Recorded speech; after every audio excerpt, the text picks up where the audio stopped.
Yes, family. Yes, yes, yes. The beauty of having new possibilities and new conversations. Yeah, dead conversations. Repeated rhetoric. There's no room for that no more. We're in a new generation. There's more inventions being made now than ever before. And again, I don't even know that's a fact. It seems like every day I look, there's something new. But at the Manhood Academy, it's teaching me a lot. Some of their sisters always say, yeah, manhood needs manhood. So it's not just for the young people, it's for us adults as well. Because every time I teach to the young masters, yeah, I learn so much. So right now I'm in Gladesmore School, Gladesmore Community School in Tottenham, and I am fired up. Listen, I just finished a 1-hour workshop here, and I was all sweating and stuff. I had to wipe because I was just pumped up because they give you so much, yeah. And one of the things that I'm talking about, this rhetoric here, is even before I go there, got some little medals here for the young boys, the young masters. They earned this today, yeah. Today was their last session until next year, and again, all of them stepped up and they earned themselves one of these, They earned themselves through character building. So yesterday, the Manhood Academy was filming us. And I had the interview yesterday with the BBC for the BBC One show. It's coming out next year, look out for it. But it was a beautiful discussion because the power of narratives, yeah? The power of narratives and the power of the lazy journalism, in terms of they're coming over and we're there talking and talking. And even though the script has already been set, I made it clear from day dot, yeah? We don't separate or we don't represent gangs. We don't talk about gangs. No, that's not our language. Our language is all about healing. Our language is all about abundance. Our language is all about uplifting young people positively, And they got that. And we had an amazing interview yesterday. Amazing, seriously. And what was beautiful as well is, just the fact that, it's like the word gangs, for instance, that word got shut down.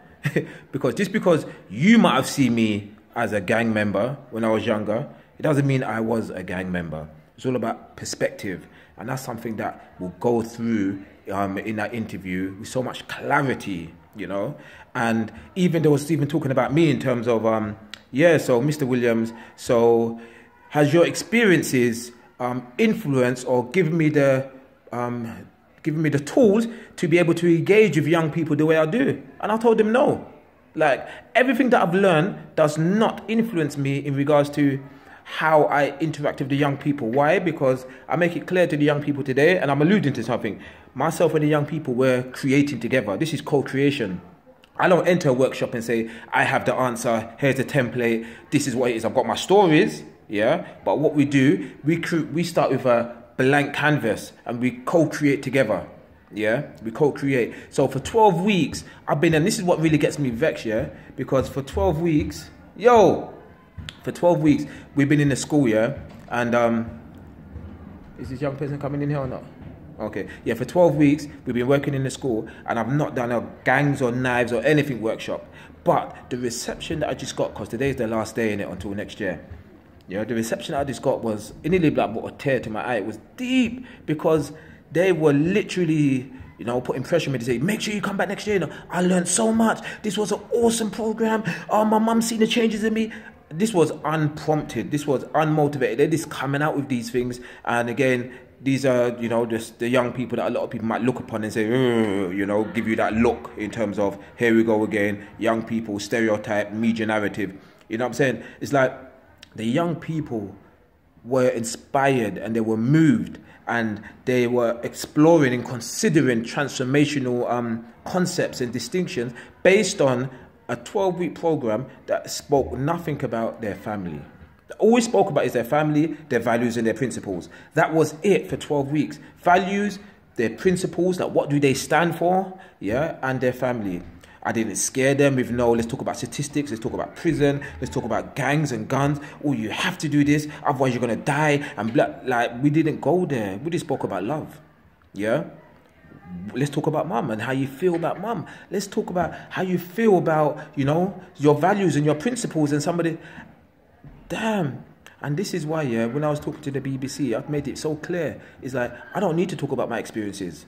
I don't need to talk about gangs and guns, knives, whatever I was involved in when I was younger. I don't need to talk about that. However, too many adults, when they meet young people, the first thing they want to do to build up rapport is, let's talk about gangs, you know. Yeah, I understand where you're coming from. I'm going to come and meet you where you are and talk about what the media wants you to frigging talk about, which is gangs, exclusions. Ban that narrative, because you're doing the job for them. And I say that raggo. And this is what the young people are teaching me. Yeah, if you're not creating something fresh, and this is why I big up someone like Julian Hall, because when it comes to entrepreneurism, you're creating something, there's nothing there, and you create it with the young people. And that's why the young people love that program. And that's why I would advocate for that program all day long. And even with, when you talk about masculinity, there's something there, which is obviously the toxic side in terms of you need to be hard, you need to be strong. Big Shaq, Roadman Shaq, he amplifies that whole narrative in terms of man's not hot, man's not hot. We're with the young people, we're teaching the other side, yeah? The positive masculinity, you know? The fact that you can be vulnerable, yeah? The fact is you can cry and still be strong. There's strength in vulnerability. And we're having this conversation with young people because we've introduced young people to that conversation, a conversation they've never had.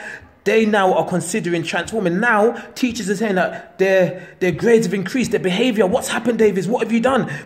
Even the young people are saying that. And I'm just like, wow. Because I've not come here with that script, I'm just taking it all in and I'm like, jeez, this is deep. This is deep. We need to start healing our young boys.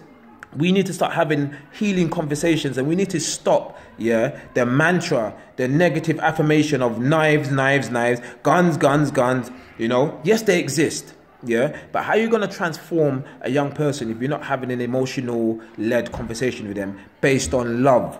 Yeah, love is the strongest force. We know that. However, we always propagate hate and fear. Yeah, I challenge some of these young boys. Challenge them. I challenge their love for their mum. Imagine that. I challenge. Man will say, yeah, go do this to your mum. You're getting. Let's talk about your mum. How do you make your mum feel? One of the young person started like, you know, you see the little, because he knows what I'm alluding to. He knows what I'm getting at. How do you make your mum feel? Listen, I wasn't going to do a video, innit? I ain't done a video for a while, but these young boys, yeah, at this school, they surprised me, they moved me, and they give me hope, yeah? They give me hope. And if I can get enough humans, yeah, to talk about love with young people and to tap into the heart chakra and to get their heart language, you know, that love language, you know, more prolific, we will start seeing changes. Because if we don't heal the boy, the man will not appear. We have to start healing our boys. So I just want to thank everyone from the Manhood Academy. I want to thank everybody. I wasn't even meant to say from the Manhood Academy, so I was just distracted. Yeah, I just want to thank everyone who supported the Manhood Academy. I want to thank all the parents. I want to thank all the schools,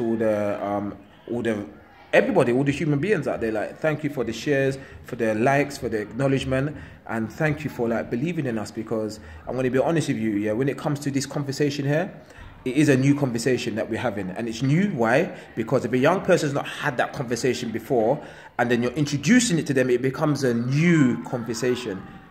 We have to stop talking about a conversation that they're already privy to, because that doesn't bring about no change. You understand what I'm saying? You can't do the same thing over and over and over and over and expect a different results. You know what I'm saying?